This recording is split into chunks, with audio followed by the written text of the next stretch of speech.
Te propongo un negocio a vos y a todos los costarricenses. Digamos que usted con toda la población de Costa Rica van a comprar un terreno. ¿Sí? Y durante un determinado periodo de tiempo, hablemos de unos 30 años, vos le invertís ese terreno, sacrificio, tiempo, trabajo, pagás parte del salario para sostener los impuestos de ese terreno, capacitas gente para tener ese terreno, y después a mí me interesa el terreno. Entonces yo le digo a los peones, trabajen menos, yo les pago. O yo simplemente a las personas que capacitan a los peones ya no los capacito de la forma en como se tenían que capacitar antes. Y comienzo a desprestigiarte el terreno. Comienzo a decir, mira, esa finca no vale. Mira, eso ya no sirve. Mira, ahí el trabajo que se hace no sirve para nada. Eso solo te está generando pérdidas. Y después yo llego y te compro el terreno. Vos te quedas sin terreno y ahora yo te digo, mira, ¿qué te parece si te vendo lo que vos estabas produciendo, pero ahora yo te lo vendo porque yo sí sé trabajarlo, vos no sabes trabajarlo?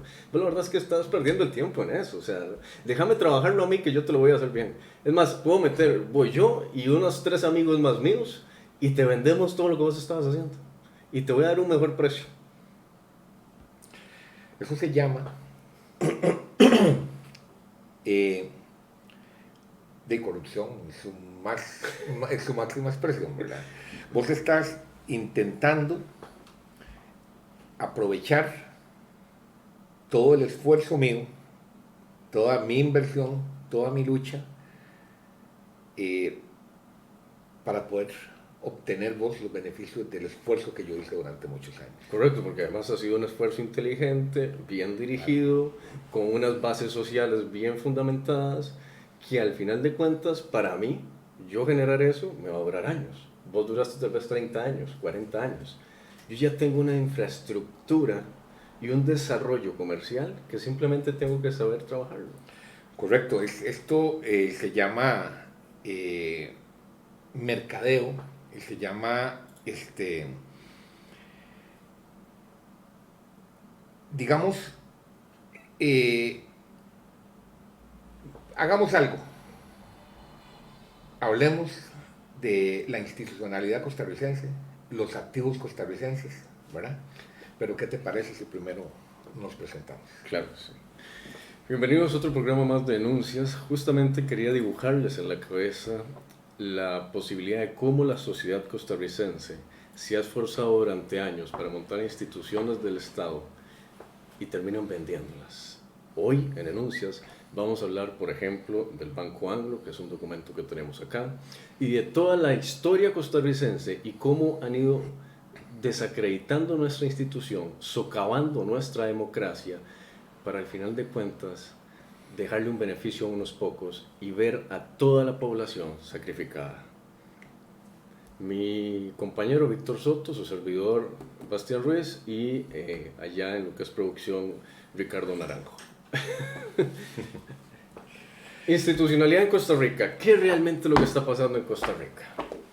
Vamos más allá, Bastián. Yo diría que aquí hay un problema de idiosincrasia, un problema de cultura en el ciudadano. Pensamos que las personas que nos están gobernando son dignos de confianza y que lo que ellos están planeando para nosotros es lo mejor para el país. Debería serlo, ¿no? Pues sí, pero no precisamente, porque vos diste un ejemplo muy criollo, ¿Cómo es el programa? como es el programa de anuncios, de la realidad. Yo te voy a dar otro igual o parecido. Eh, yo tengo un negocio, pero no lo puedo administrar. Tengo los recursos, ¿verdad? Y tengo toda la infraestructura para poder montar ese negocio, pero no lo puedo administrar. Entonces te contrato a vos para que vos administres mi negocio. Confío tanto en vos que me desentiendo y dejo el negocio en tus manos. Bastián, resulta que vos empezás a sentir esa cuota de poder que yo te di y empezás a administrar tu negocio bajo tu criterio, no bajo el criterio que yo estipulé en documentación, en reglamentación y de todo. Porque vos decís, al final de todo, yo tengo que entregar cuentas. Ok, pero resulta que vos tenés que tener mucho contacto con proveedores y uno de los proveedores llega y te dice, mira, ese negocio deja plata, este negocio te puede hacer millonario, yo te puedo dar una plata a vos para que vos empeces a administrar más esto, empeces a comprar más de la cuenta y empecemos a endeudar al negocio para que este señor tenga que vender. Cuando él empieza a tener pérdidas, él va a tener que vender. Uh-huh. Y al vender va a tener que vender barato. Entonces yo compro el negocio, ¿verdad? Y vos recibiste tu plata, te voy a dar la administración del negocio ya en algo más grande y vos ahí sí vas a empezar a producir. Pero momentáneamente todo esto, el edificio y todo, lo podemos comprar muy barato y nos podemos hacer ricos los dos. Entonces vos empezás en eso. Entonces empezás a comprar y empezás a hacer mal manejo de los fondos míos, que no son tuyos, son míos, yo te contraté para que vos administres, y lo empezás a hacer mal. Y entonces a los empleados que tenés vos ahí les decís no barra. Y como es un empleado tienes que hacerte caso. Jefe, pero viera que hay un filón allá afuera de gente esperando para que atendiera, así, déjelos ahí. Déjelos ahí, que se esperen. O sea, nosotros no estamos para ellos están para nosotros.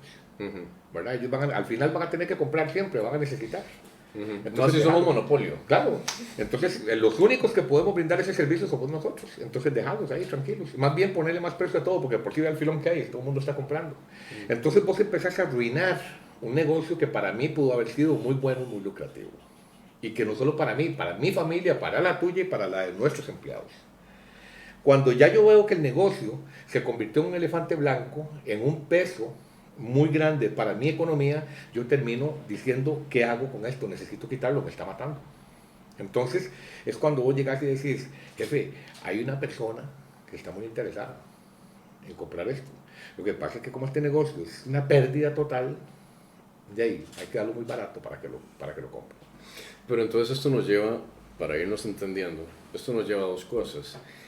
Nosotros en Costa Rica odiamos la privatización, por ejemplo lo que pasó con Argentina y lo que ha pasado con algunos países en Sudamérica. Pero como no podemos privatizar, porque por ejemplo en el caso anglo en 1990 o en la década de los 90, entonces lo que hacemos es que no lo privaticemos. Quebremos la economía para que ahora ellos tengan la obligación de tener que vender. Exacto. Esto es lo que ha pasado, y históricamente en Costa Rica siempre ha pasado. Los gobiernos nos llevan a una inflación superior al 80%. Ya en Costa Rica, hoy en día, en este momento estamos en 74% de inflación.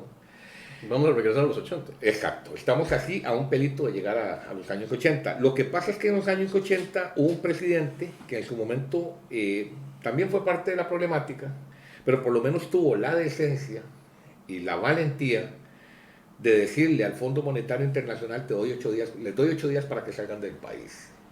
Nos sumergió a nosotros en una crisis tan dura que, bueno, teníamos que ir a hacer fila a los estancos para poder consumir arroz y frijoles, pero eso en algún momento reforzó la estructura del Consejo Nacional de Producción. O sea, los agricultores tenían a dónde vender, podían producir y tenían que mantener. O sea, nosotros en esa época fue la única vez en la historia en que consumíamos lo que producíamos aquí porque de afuera no podíamos traer.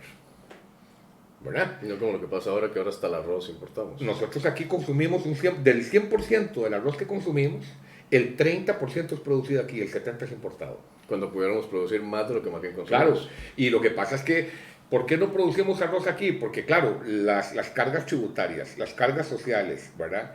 Y todo lo que son los insumos para el agricultor en Costa Rica son extremadamente caros. Mientras que en China, mientras que en Estados Unidos, mientras que en Nicaragua, el mismo Estado subsidia al agricultor.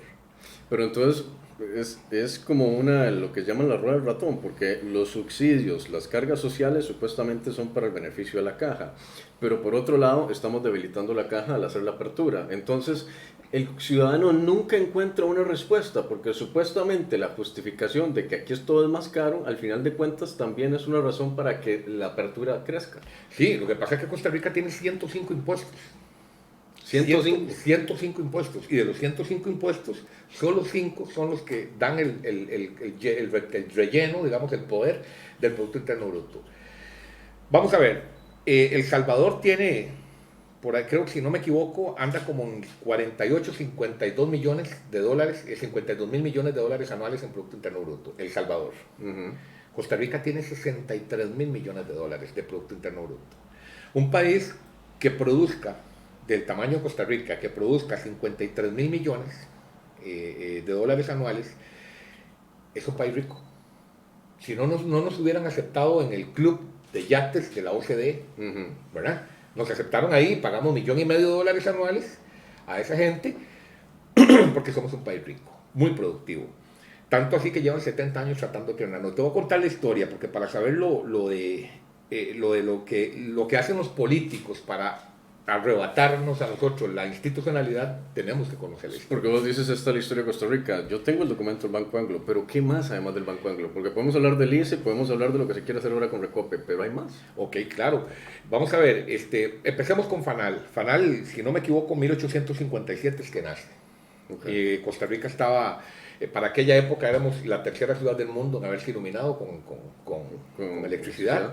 Estábamos luchando para crear activos, infraestructura pública, etcétera, y era un país bastante productivo. Manejábamos café y manejábamos caña de azúcar. La caña de azúcar en Costa Rica se producía muy bien, pero no sabíamos cómo, o no teníamos los medios para poder acrecentarla. Nosotros, por ser una población tan pequeñita, vender el azúcar en Costa Rica no era rentable. Lo rentable era producirla y venderla afuera, exportarla. Entonces se crea el tren, ¿verdad? En aquella época, que lo administraba una empresa norteamericana. Esa empresa norteamericana fue la que hizo toda la infraestructura del sistema ferroviario en este país, para aquella época. Y la economía empezó a surgir cuando creamos FANAL. FANAL fue la base para que el sistema de la agricultura de Costa Rica a nivel de caña, de azúcar y exportación, creciera. O sea, la economía de Costa Rica hoy, parte de los pilares fundamentales, se llamaba FANAL. Se llamó el famoso sistema de tren, el sistema ferroviario, pero en aquella época el sistema ferroviario transportaba los cargamentos de caña, de café, de todo eso de un lugar a otro. Entonces era rentable. Tal vez no era el mejor negocio, pero era rentable, por lo menos se mantenía solo. No como el tren de ahora. No, Costa Rica viene y le quita el tren a los norteamericanos, absorbe toda la infraestructura, se deja, ellos lo nacionaliza, ¿verdad? Y viene y agarra y crea FANAL, y FANAL era la que tenía el monopolio de lo que es la producción y venta de licores en el país, ¿verdad? Entonces todo eso empieza a acrecentar la economía del país, a darle solidez, a crecer el país, empieza la productividad, empieza el poder adquisitivo del costarricense, y empezamos muy bien. Para los años 70, ya Costa Rica tenía infraestructura. Nosotros aquí producíamos vehículos, ¿verdad? Nosotros aquí producíamos, le dábamos mantenimiento y terminábamos la construcción de aviones, ¿verdad? Teníamos una línea aérea, LAXA, ¿verdad? Teníamos, si no me equivoco, otra que se llamaba SANSA, que todavía existe, pero ya no está en manos nacionales, ya es privada, ¿verdad? Teníamos empresas cementeras, teníamos 2 empresas cementeras, teníamos una empresa que producía insumos agrícolas, abonos y todo eso, teníamos una empresa que producía azufre, ¿verdad? La azufrera nacional. Teníamos CAXA, que se llamaba la Central Azucarera del Tempisque. Nosotros invertimos miles de millones de colones en esa empresa, y lo bonito de eso era que estaba a nivel cooperativo. O sea, todos los costarricenses, los mismos empleados, eran los que se beneficiaban de aquella época. Pero como siempre, lo que te decía ahora, los políticos vieron el potencial, los empresarios de aquella época, los oligarcas de aquella época vieron el potencial y dijeron, esto hay que convertirlo en un elefante blanco porque yo lo quiero. Por encima de todas las familias y claro, toda la historia que... Claro, y políticos corruptos, algunos de ellos, bueno, ya uno murió hace poco, pero algunos de ellos, la familia tiene que estar viviendo, que viven muy bien a costillas de lo que les dejó o lo que les quitó su papá al pueblo costarricense. Un social cristiano que en algún momento agarró CAXA, la Central Azucarera del Tempisque, y dijo, no sirve, hay que privatizarla. Y entonces, muy inteligentemente, porque la ley no le permitía vendérsela a un empresario, entonces le dijo a los cooperativistas de la empresa, les vamos a dar a ustedes como liquidación las acciones de Caxa en 100 colones cada una. Entonces resulta que es como que le den un Ferrari a un indigente. O sea, si no sabes conducir y si no sabes lo que vale un Ferrari, vos te montás en ese carro y lo pegas en un poste. No lo valorás. O no lo vas a valorar, ni siquiera sabes qué hacer con él. En el caso de estas personas recibieron acciones de una empresa que ellos no sabían manejar y que para ese momento no servía para nada, no producía nada. Entonces a vos te pagan con eso y vos decís, sos dueño de Caxa, pero no me deja nada. Un año después llega ese mismo ministro, ¿verdad? Y le dice, a usted esas acciones no le sirven para nada. A usted se las dimos en 100 pesos cada una, yo se las voy a pagar a 1000 pesos. Buena oferta. Vos te la vendes. Déjeme, me estoy ganando 900 por acción. Yo hubiese preguntado por qué me está ofreciendo tanto. Hoy Caxa es la parte más sólida de Laica. La empresa que produce azúcar, que produce alcohol, que produce los mayores ingenios de caña en este país, los maneja Laica. Y Caxa es parte de eso ahora. Y produce mucha plata. Cementos del Pacífico, Sempasa, hoy se llama Cemex. Cuando era del Estado costarricense no producía nada. Cemex fue el Estado costarricense. Correcto, se llamaba Sempasa, Cementos del Pacífico. Hoy produce alrededor de unos 350 millones de dólares al año. Estamos hablando de que la cementera nacional, que hoy se llama Holcim, y que Otón Solís y otras personas más que están ahorita en el gobierno son accionistas de esa empresa, ¿verdad? Haciéndose multimillonarios, también produce como 350 millones de dólares al año, y cuando era cementera nacional no valía una peseta. Es curioso, o sea, cuando están en el gobierno no valen nada. No valen nada. Pero salen del gobierno y se convierten en minitas. ¿Qué será? ¿Que Costa Rica tiene un reguero de incompetentes? No, porque son incompetentes en el sector público, pero en el sector privado son máquinas de hacer plata. Entonces no podemos culpar al funcionario público. No, claro que sí. Claro que sí, porque, Bastián, no el funcionario público de menor rango, porque vos recibís órdenes. Nosotros tenemos que culpar a la manada de corruptos, maleantes, que elegimos cada 4 años para que nos gobiernen. Porque ellos, junto con los oligarcas de este país, con los grandes empresarios, son los que se sientan a negociar. Sino que lo diga Carlos Alvarado cuando se sentó con Horizonte Positivo, siendo ministro de Trabajo, ¿verdad? En el gobierno de Luis Guillermo Solís. ¿Qué hablaron ahí? ¿Qué hace una empresa negociando con un posible futuro gobernante del país? O con un ministro, ¿verdad?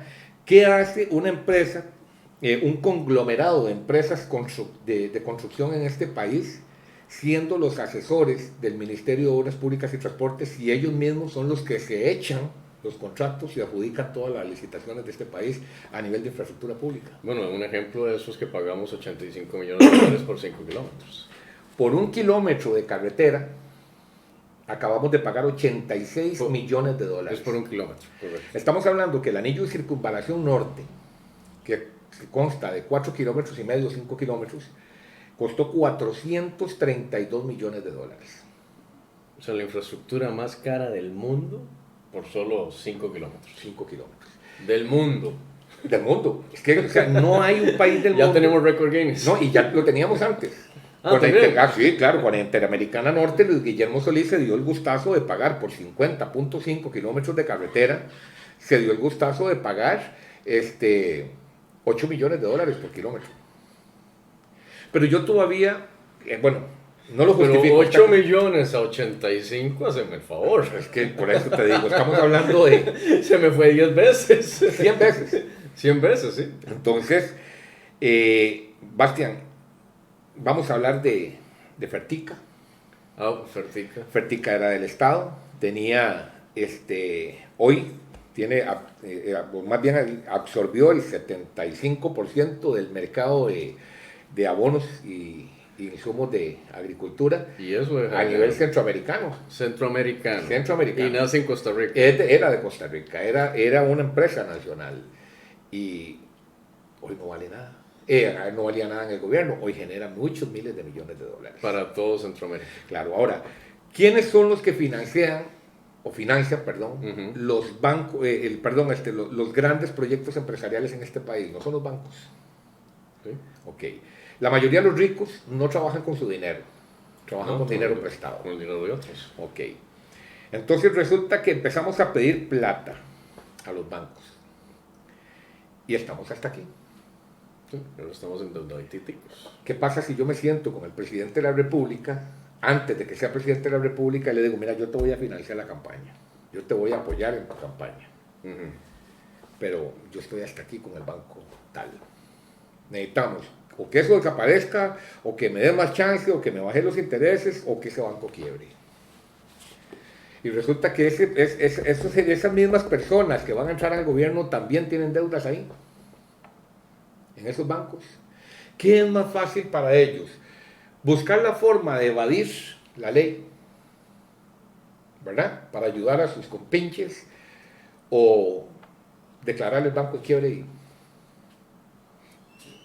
Quiebre en el banco. habían dos venezolanos, chilenos, perdón, en la gerencia de ese banco anglo. Se llevaron miles de millones de colones de este país y se escaparon y nadie los pudo parar. ¿Cómo salieron de la frontera esta gente cuando tenían un caso levantado a nivel penal? Carlos Hernán Robles no pagó la condena completa. Carlos Hernán Robles se metió en más tortas. Después de que cerraron el Banco Anglo, se metió en más tortas. El Banco Anglo compró deuda pública venezolana cuando ya se sabía para esa época que se estaba usurpando el poder dictatorial por medio de Hugo Chávez y que esa deuda pública no valía una peseta. La compraron, si no me equivoco, fueron 59.000 millones de colones que compraron en deuda y la vendieron y recuperaron, creo que fueron 35, 39.000, por ahí nada más. Textualmente dice, supuestamente por la adquisición por parte del Banco Anglo Costarricense de bonos de la deuda externa de Venezuela y otros negocios. Textualmente estoy leyendo. Ese es el informe de la Asamblea Legislativa de el cierre del Banco Anglo. No sé si podemos verlo ahí, pero bueno. Sí se ve, claro que se ve. Y ahí están los nombres de todas las personas que participaron en eso. Y tengo por aparte la lista que proporcionó el Banco Anglo, donde aparecen los deudores de eso. Calixto Chávez. Es más, te la pongo más fácil. Hay una persona que está a cargo ahorita. Sí, que hay una persona. Es el número 58. Hay una persona que debe, le quedó debiendo como 300 millones de dólares al Banco Anglo, de colones al Banco Anglo. Tiene una deuda con la caja, si no me equivoco, de 400 millones de colones. Y lo tienen ahorita a cargo del proyecto del aeropuerto de la zona norte. Mire, yo a ese tipo no le confío, pero no en saco de culebras, ¿no? Se lo digo así, no le confío, pero no en saco de culebras. Eso es un ladrón, un maleante, y ahí lo tienen. Ese empresario está ahí.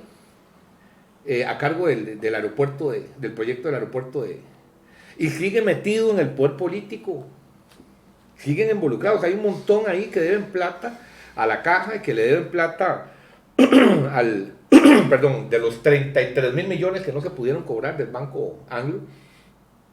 Y Bastián, están en el poder político. Bueno, ¿y qué podemos decir de Moín, por ejemplo? Que es otro.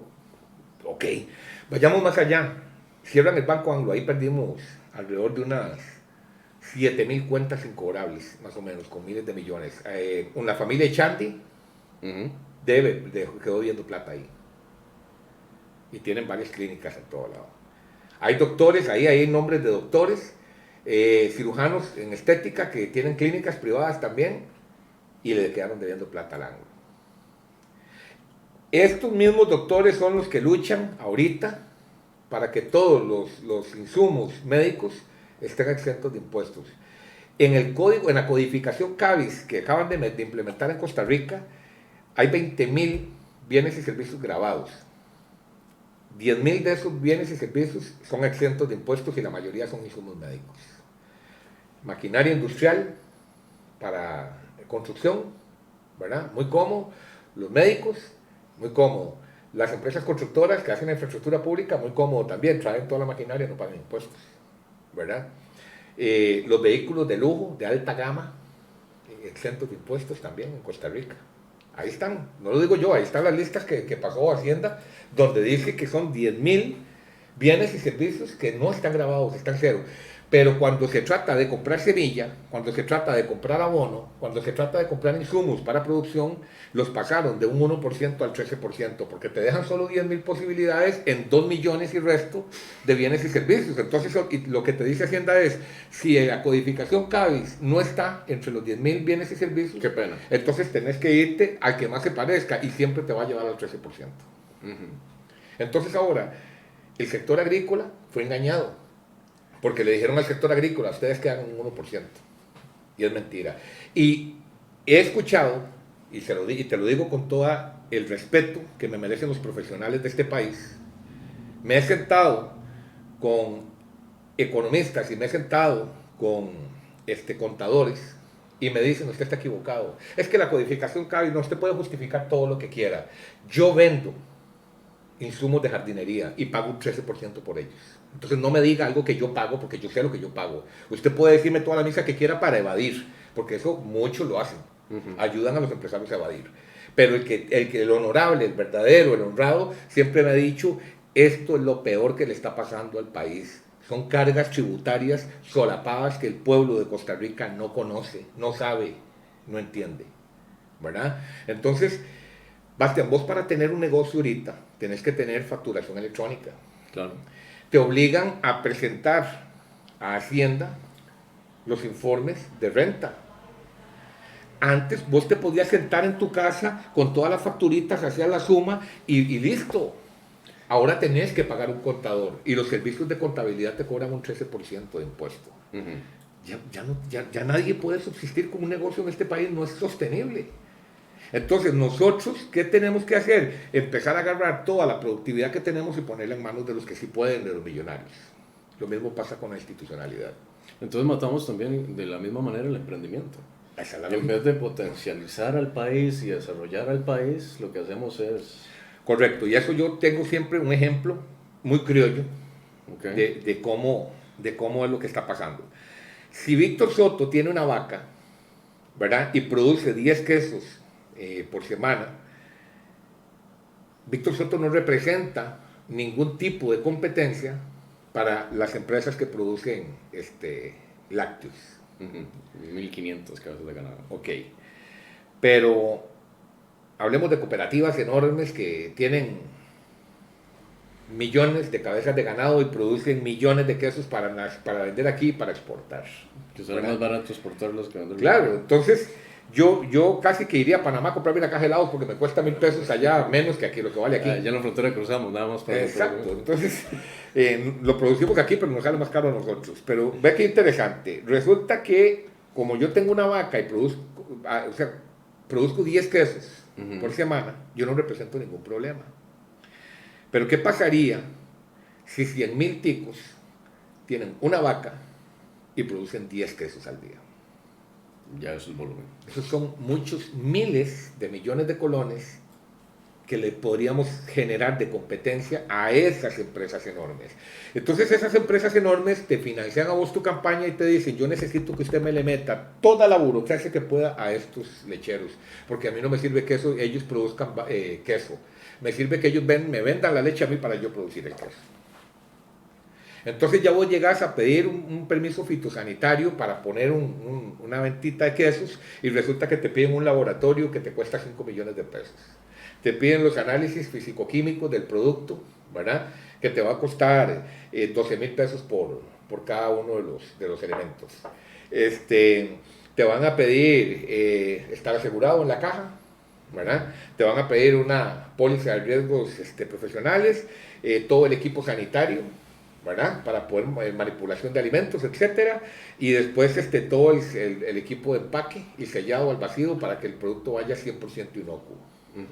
O sea, si vos tenías 5 milloncitos que te dieron en una liquidación en una empresa para emprender en un negocio tuyo, te mataron. Te toca agarrar la leche de tu vaca e ir a decirle a los pinos cómo le vendo mi leche, haga que es usted. ¿Vas entendiendo? Eso es lo que pasa en este país.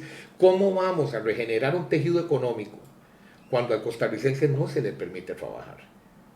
¿Cómo podemos agarrar y poner a una empresa estatal a producir como debería de ser y convertirla en la mina que un empresario privado las convierte cuando las tiene en su poder?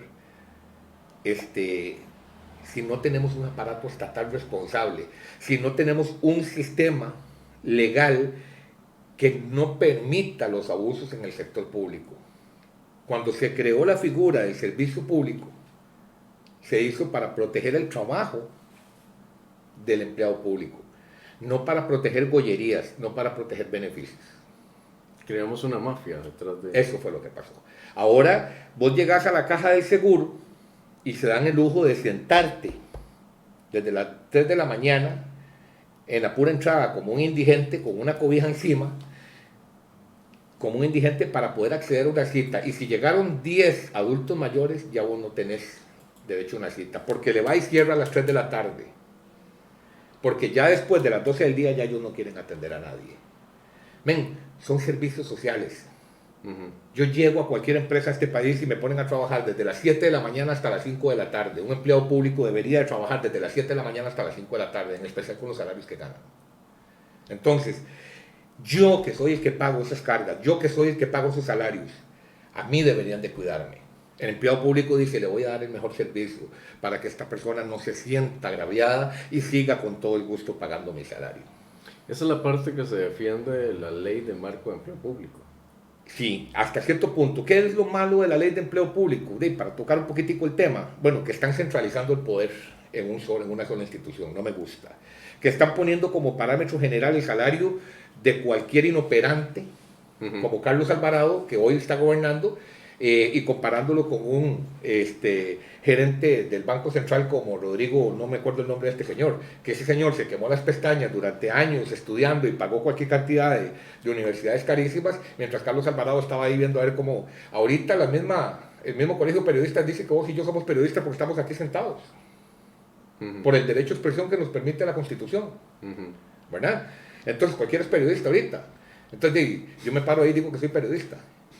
Y resulta que algunas personas ahí les consiguen, como un cierto expresidente de Costa Rica, que era graduado de West Point, ¿verdad? El papá lo mandó a graduarse como militar en West Point y después vino diciendo que era ingeniero. Que de ingeniero no tiene nada. Porque lo que le dieron en Harvard fue en Oxford, perdón, fue un honoris causa, ¿verdad? Pero en realidad nunca lo estudió, ¿verdad? Qué interesante. Sí, y te ponen a decir que es un ingeniero, porque en Costa Rica somos elitistas. Si vos no sos ingeniero, aunque la Constitución diga que solo necesitas tener 33 años de edad, pertenecer al Estado seglar y ser costarricense por naturalización o de nacimiento para ser presidente de la República, si no tenés un título, el tico no vota por vos. Por más carga, por más valiente que seas, no van a votar por vos, porque el tico es elitista. Usted, costarricense, usted es elitista, usted tiene este país así como está, porque usted vota por la gente que tiene un montón de títulos, por los más preparados, y hoy son los más corruptos. Y se lo digo a usted, y se lo decimos aquí en Enuncias. Entonces, esto que está pasando hoy, Bastián, esto tiene que terminar. El tico tiene que cambiar esa mentalidad. Oigo ahora en redes sociales, metamos un agricultor a gobernar. Metamos a un campesino a gobernar. Bastián, no podemos irnos a los extremos tampoco. Es que no sabemos cómo ver intermedios, no sabemos interpretar intermedios. No, es que estamos ya en el punto de la desesperación. Sí, la ciudadanía ha caído en un punto de desesperación. Porque como dice, el país que no conoce su historia está condenado a repetirla. Sí, porque aquí lo que hemos hablado es de historia. ¿Sí? Estamos hablando de que tuvimos activos muy productivos en los años 80. Que ahora generan millones de dólares. Claro, en manos privadas. Están desprestigiando al Recope. Que todo el mundo lo odia. Lo están desprestigiando. ¿Usted cree que 5 aumentos en los hidrocarburos son culpa del Recope? De la reserva. Arecep es la que da los precios. Es más, eso se puede quitar en la Asamblea Legislativa. Esos 57 inútiles que dijimos esta vez ahí, que están ahí. De los delegados. Sí, ellos debieron haber frenado esto. Para eso los pusimos ahí. Pero vos te ponen a un candidato, un partido. Yo oigo a la gente decir, es que Rodrigo Chávez es tan inteligente, pero ese tipo es una eminencia en economía. Pero Costa Rica no solo tiene problemas económicos, tenemos problemas en seguridad, tenemos problemas en empleo, tenemos problemas sociales, tenemos problemas familiares, tenemos problemas de desempleo. Y Rodrigo Chávez no puede solucionar eso porque es un economista. Y el filtro es la Asamblea. Para todos esos problemas, el filtro es la He Asamblea. escuchado gente preparada decir, queremos un gobierno parlamentario. ¿Qué tenemos en Costa Rica? No es un gobierno parlamentario. Desde que se le hizo la reforma del 105, ¿quién tiene? Porque ¿a dónde se concentró el poder? En la Asamblea Legislativa. Sí, porque se lo quitaron al pueblo. Claro. A nosotros nos dieron la posibilidad del referéndum como para darnos a tolito con el dedo, ¿verdad? Pero la posibilidad del referéndum nos limita. Cuando aún así la Constitución misma dice que el poder reside en el pueblo y que no se puede quitar, no se puede renunciar, no lo pueden arrebatar. O sea, ese poder yo lo delego, sí, pero sigue siendo mío. O sea, yo estuve un día de estos hablando con un abogado y el abogado me decía, Víctor, vos estás equivocado. Vos le decís a Bastián en el programa que Costa Rica tiene 5 millones de diputados y no. Para ser legislador en Costa Rica se necesita ser mayor de edad. Le digo, no, se está equivocado. La nacionalidad, dice la Constitución, no se pierde. Usted desde que nace en Costa Rica es tico, es ciudadano nacional. Que usted tenga que tener 18 años para poder ejercer esos derechos es otra cosa. No, para que sean válidos dentro de la ciudad. Dentro del marco jurídico. Exacto. Okay. Porque si usted es niño costarricense, sigue siendo niño costarricense. Sigue siendo un niño costarricense, pero usted es legislador, porque la Constitución no hace ese parámetro. La Constitución dice, el poder de legislar reside en el pueblo. Y usted desde que nace en Costa Rica es pueblo costarricense. Tiene, el poder es suyo. Que lo pueda delegar hasta los 18 años es otra cosa. Ahora, legislar, si nos vamos al término de la palabra, es ejercer criterio o juicio. Un niño puede tener juicio sobre su realidad social. Eso no quiere decir que yo tenga que tener 18 años para decir, mira, ahora entendí. Sí, es que imagínate que si o sea, lo que es bueno para el chancho es bueno para la chancha. Si nosotros no podemos ahorita ponerle una M a un niño en el carnet, correcto, ¿verdad? Y le damos a él la posibilidad de que él elija, ¿verdad? Y resulta que ahora un niño de 5 años se puede vestir de mujer y andar en media avenida central caminando, ¿verdad? Y vestido de mujer y no es problema. Entonces quiere decir que ese niño ya tiene a esa edad la capacidad, sentido común. Sí. Entonces sigue siendo un legislador, ¿verdad? Entonces me decía, no, es que la ley, le digo, no, es que ninguna ley, de acuerdo a la pirámide de Kelsen, ninguna ley está por encima de la Constitución. Yo le decía, vos sos abogado y vos como abogado vas a ver el parámetro jurídico siempre amparado bajo todos los lineamientos de ley. Digamos, ¿cómo se llama la ley penal, la ley civil, el código civil, el código penal, el código de familia. Ellos basan todo eso en eso. Cuando vos les hablas de la Constitución, él me dice a mí, no, es que usted puede ser legislador hasta los 18 años. No, yo nazco, la Constitución me dice que yo nazco y yo soy pueblo. Entonces, Bastián, ¿qué es lo que está pasando? La pérdida de estos activos no me perjudica solo a mí, perjudica a mis hijos y a mis nietos también. Yo, por ser un cobarde y no defender eso, no pararme y pedir cuentas, porque yo no necesito empuñar un arma en este país, Bastián, para ir a recuperar. Hemos entendido, ¿verdad? O sea, no hemos entendido que la defensa de la soberanía de nuestro país, Costa Rica, no es pararnos con un ejército, hacer un bochinche, parar media calle y manifestarnos completamente. Eso tal vez podría ser ¿cómo decirlo? Podría ser como parte de la rebelión al derecho a la protesta social. Pero eso no es protesta social en sí mismo. La protesta social y el cambio social se da cuando yo utilizo las herramientas legales y voy y consulto bajo mi propio derecho y como mi deber como ciudadano. Quiere decir que yo no te paro el carro en media calle, pero sí te digo, ¿qué es esto? Deme cuentas, por favor. Exacto. Exacto, o sea, yo tengo una institucionalidad para yo llegar y decir, necesito que usted me diga qué pasó con esta plata. Es que la Contraloría como me pasó a mí. La Contraloría dice que se le dieron 80 millones a la Caja, 60 millones al Ministerio de Salud y... No, a mí no me importa a quién se lo dieron, cómo lo repartieron. Yo le estoy preguntando en qué se gastó. ¿Cuáles son los resultados de ese dinero? Porque me pueden dar un montón de facturas diciendo que Carlos Alvarado viajó, anduvo por todos los países nórdicos y que se gastaron 20 millones, ¿verdad? Y que esos 20 millones se fueron ahí, en viajes ahí. Bueno, pero bueno, gastamos 20 millones. ¿Pero qué logró Carlos Alvarado? ¿Cuáles son los beneficios de la inversión de esos 20 millones? De hecho, pero déjame corregirte en este punto. Vos dijiste que Carlos Alvarado era un inoperante. Yo te voy a corregir. Para mí Carlos Alvarado es muy, muy eficiente. Claro, pero... Extremadamente eficiente, ¿me entiendes? Se la resumo. Si el gabinete de este señor pusiera su capacidad intelectual en favor de Costa Rica, seríamos potencia mundial. Estos tipos son tan inteligentes que vienen con una agenda desde hace muchos años atrás, montando y montando y montando y montando y montando para poder desbaratar un país completo. Este tipo súper eficiente en 4 años ha hecho lo que los otro montón de inútiles no pudieron hacer en muchos años. Correcto. Entonces, para destrucción te felicito, sos un magnate, sos una eminencia para destruir un país. Si ustedes tienen dudas sobre lo que estamos diciendo, los invito a ver los otros programas. También vamos a hablar sobre si Costa Rica, porque tiene que ver con la destrucción de la economía, porque nunca se nos presentó un plan de desarrollo económico con la economía con respecto a la pandemia. Ese es un programa que vamos a tener, que también lo invitamos para que el próximo programa usted lo pueda ver. Pero haciendo un resumen, ¿cuál podría ser? Porque me gustaría que también termináramos con un mensaje a la ciudadanía, porque aquí exponemos la crítica de la realidad social y a la historia del país. Pero el costarricense, ¿qué podríamos darle de mensaje al costarricense en cada programa de denuncias para que abra los ojos, pero más que abrir los ojos y decepcionarse más de lo que cada día está, tomemos una acción concreta? Bueno, vamos a ver. Número 1, aprendamos de la historia.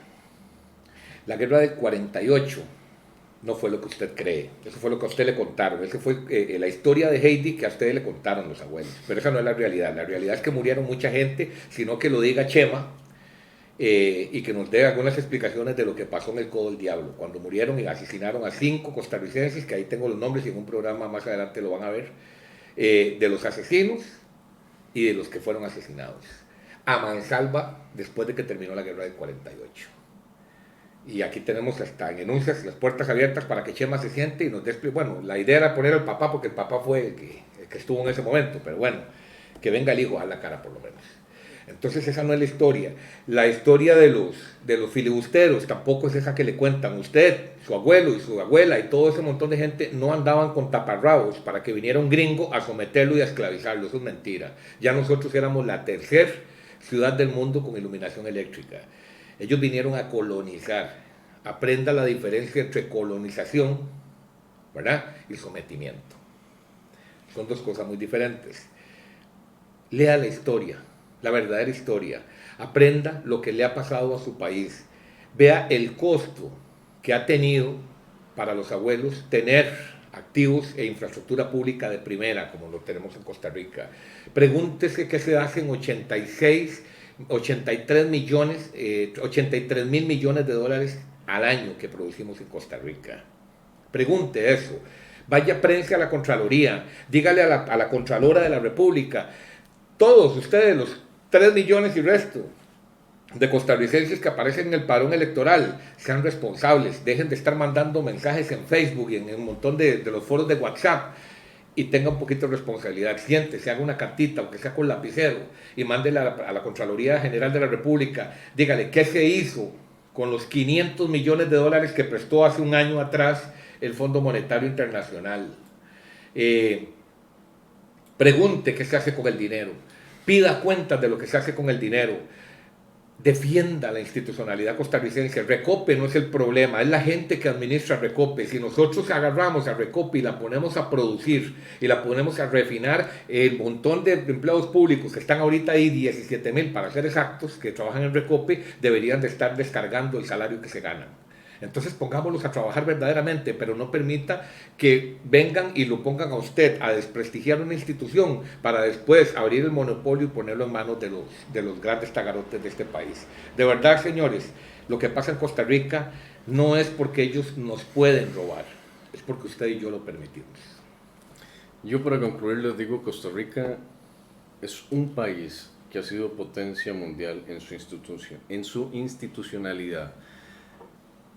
Y ha sido una de las pocas naciones que realmente ha creado cimientos desde el gobierno para el bien de la ciudadanía.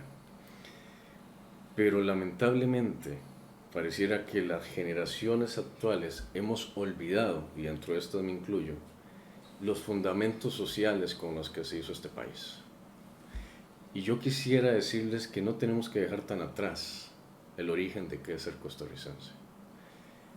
El país se nos cae a pedazos, pero el país sigue siendo nuestro. Y el país lo desarrollamos entre todos y entre todos lo podemos volver a levantar. No los estamos llamando a las calles, los estamos llamando a que ejerzan su soberanía como pueblo. Así que los invito a que investiguen y que se hagan las preguntas que nadie se hace. Y tal vez, tengamos las respuestas que hace mucho tiempo no tenemos. Buenas tardes. Feliz tarde.